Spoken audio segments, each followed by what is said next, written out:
You're tuned into where we don't sugarcoat sports stories, and today's topic is one of those WNBA moments that quietly says a lot more than people realize, because last year the league saw a very public and very uncomfortable feud that pulled in attention far beyond the court, involving Chicago Sky, Angel Reese, and one of the most respected veterans in women's basketball, Courtney Vandersloot. And at the time, it felt like just another case of generational tension. But looking back now, the optics are wild, because after Vandersloot suffered a torn ACL and was ruled out for the season, Angel Reese went on record making comments that many people felt crossed the line, essentially saying the Sky needed great players, hinting that the team couldn't rely on Vandersloot anymore because of her age. And let's be honest, there was no subtlety there. It wasn't misunderstood. It wasn't taken out of context. It was a clear shot at a veteran who has given over a decade of elite-level PL to the league and is widely viewed as a future Hall of Famer. And the fallout was immediate. Chicago Sky suspended Reese. Reports came out that teammates didn't even want to sit near her, and you could feel the locker room tension through the screen, which honestly makes you wonder what that situation would have looked like if the entire league hadn't been heading toward free agency anyway, because that dynamic looked unsalvageable. And while Reese later tried to walk things back with a softer response, the damage was already done, especially since Vandersloot herself responded calmly but firmly, saying age wasn't a factor and making it clear she intended to come back, which alone already showed a massive contrast in maturity.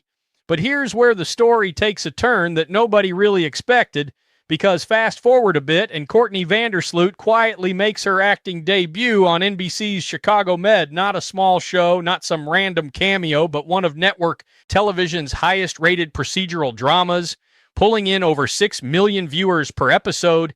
And the irony here is almost too perfect, because the storyline literally revolves around an ACL injury, surgery, and the emotional weight of possibly losing a basketball career, meaning Vandersloot wasn't just acting, she was channeling real life, and in the scene, she delivers something Angel Reese couldn't manufacture if she tried: authenticity, resilience, and credibility. And just to underline how big this is, Chicago Med consistently ranks among the top 20 shows on all of television. So while social media narratives come and go, this was mainstream exposure, and yes, it was also tied directly to Chicago, the same city, the same franchise, the same Sky branding. And no matter how you spin it, it wasn't Angel Reese representing the team on one of the biggest platforms in entertainment. It was the so-called too old veteran, the same player Reese implied was holding the team back. And you can't help but think somewhere out there that realization hit hard, because while Reese markets herself as a star and an entertainer, when real opportunity showed up, the league and the network went with Vandersloot, and that choice speaks volumes, especially when you consider that Vandersloot has never needed gimmicks, drama, or viral moments to validate her career. She's been on television for years through her play alone, and now, even sidelined by injury, she's still being positioned as a face people trust and respect.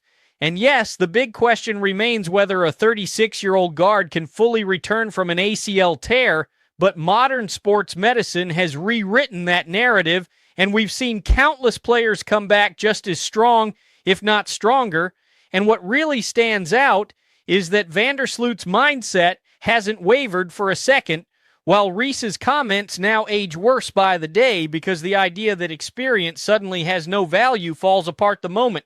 Leadership is needed. And by the way, if you caught the Indiana Fever name drop in that Chicago Med scene, you know exactly why people laughed at that, because subtle digs don't go unnoticed in this league. And at the end of the day, this isn't just about acting, ratings, or drama. It's about how fast narratives flip in sports, how respect is earned over time, and how sometimes the loudest voices aren't the ones that last. So whether Vandersloot's on the court next season or not, one thing is already clear: the league didn't move past her, the spotlight didn't forget her, and the story Angel Reese tried to write didn't end the way she probably expected. And that's what makes this whole situation so fascinating.